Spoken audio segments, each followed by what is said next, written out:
Welcome to the deep dive.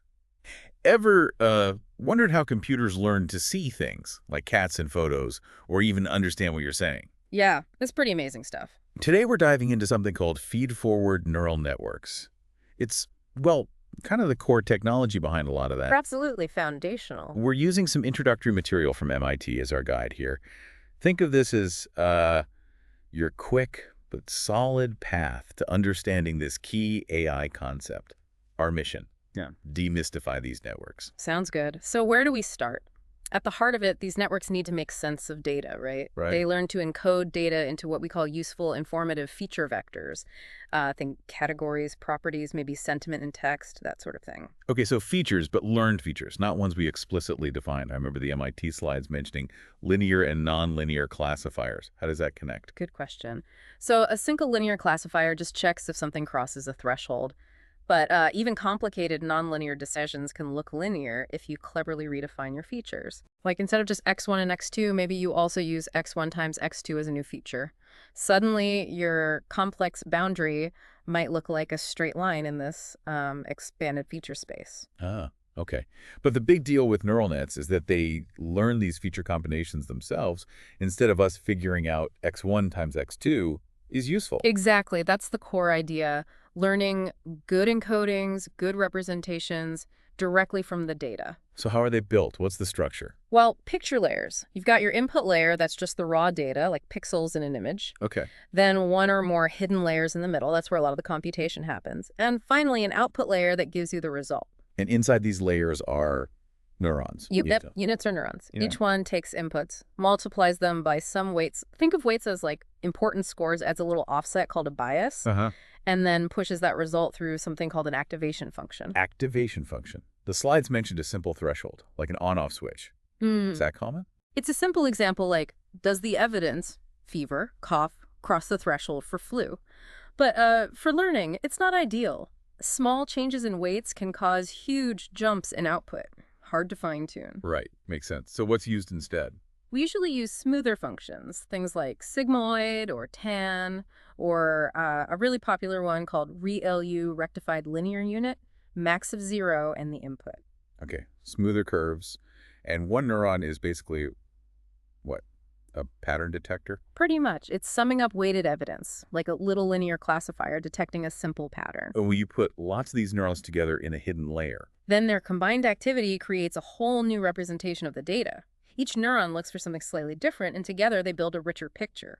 The MIT slides had that diagram showing the inputs, Z1, Z2, and then the activated outputs, F1, Z1, F2, Z2. That's the new encoding. I remember the example problem too, showing how different activations and, crucially, more hidden neurons allowed the network to separate data points in more complex ways. Exactly. You see that progression, maybe 10 neurons draw some simple boundaries, but with 500, it can carve out really intricate shapes in the data space. So it's hierarchical, like layers build on each other. Simple features first, then more complex ones. That's a key idea. Maybe the first layer finds edges, the next finds simple shapes or parts, then object parts, then whole objects, breaking down complexity. Makes sense. What about predicting multiple things, like the fashionista example in the slides, classifying clothes into 10 categories? Right. For that, you typically have 10 units in your output layer, one for each clothing class. Okay. And then you use a special function called softmax on those outputs. It squashes them so they all add up to 1, basically giving you probabilities, like 70% chance it's a t-shirt, 10% a coat, and so on. Got it. So that's representation. How do they learn the right weights and biases to do this well? That's the training part, right? Exactly. Training. It's all about minimizing error. Yeah. You show the network an example, it makes a prediction, you compare it to the actual answer using a loss function. A loss function measures the mistake. Yep.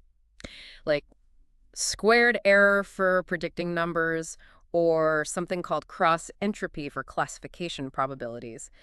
The goal is to make that loss as small as possible. And you do that by adjusting the weights. How? Using gradient descent. You calculate the gradient of the loss function that tells you the direction of steepest increase in error for each weight. So you go the opposite way. Precisely. You nudge the weight slightly in the direction of the negative gradient, step by step, reducing the loss. It's like rolling downhill. And stochastic gradient descent, SGD. That just means you calculate this gradient and update the weights based on maybe just one data point at a time or a small batch instead of the whole data set. Makes things faster. Seems complex, though, And calculating all those gradients. And where do you even start the weights? The slides mentioned those as challenges. they are. Calculating gradients efficiently is done using an algorithm called backpropagation. It's basically a clever application of the chain rule from calculus. Ah, okay.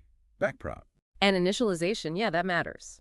Because the loss landscape for neural networks isn't a simple bowl shape, it's bumpy. Different starting weights, different two, can lead you into different valleys, different final solutions.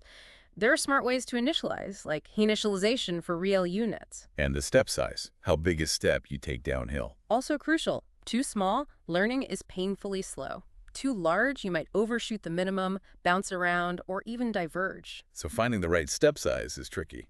It is. That's why people developed adaptive methods, Adagrod, Atom, things like that, which adjust the step size automatically during training. Often use momentum too, helps smooth the path. And I guess you also need to worry about the network just memorizing the training data, overfitting. Big time. That's where regularization comes in. Techniques like adding a penalty for large weights, or stopping training early, or data augmentation, dropout, batch normalization. Lots of tricks to help the network generalize better to new, unseen data. Okay, so let's circle back to Fashion MNest. You feed in a 28 by 28 pixel image. Flattened into a vector, yeah, that's your input layer. This goes through hidden layers, maybe using real U activations. Hits a 10-unit output layer with softmax. Right. You calculate the cross-entropy loss compared to the true label. Yep. Use backpropagation to find the gradients, and then use an optimizer like Atom or SGD to update all the weights slightly to reduce that loss. You got it. Repeat that thousands, millions of times with different images, and the network, hopefully, learns to recognize t-shirts, trousers, dresses, and so on. Wow. Okay. So, wrapping up. Neural networks build these layered representations, learning features from data. They train by adjusting weights using gradient descent, guided by backpropagation, to minimize errors. That's the essence of it. Simple units, layered together, learning complex functions through optimization. It's a powerful way to learn directly from data, which leads to a final thought. If these networks learn representations directly from the data we feed them, what biases or inherent patterns in that data might they be picking up? How does the data itself shape what these systems can ultimately understand or maybe misunderstand about the world? That's a really crucial question. The data isn't neutral. And what the network learns absolutely reflects that. Something definitely worth thinking about.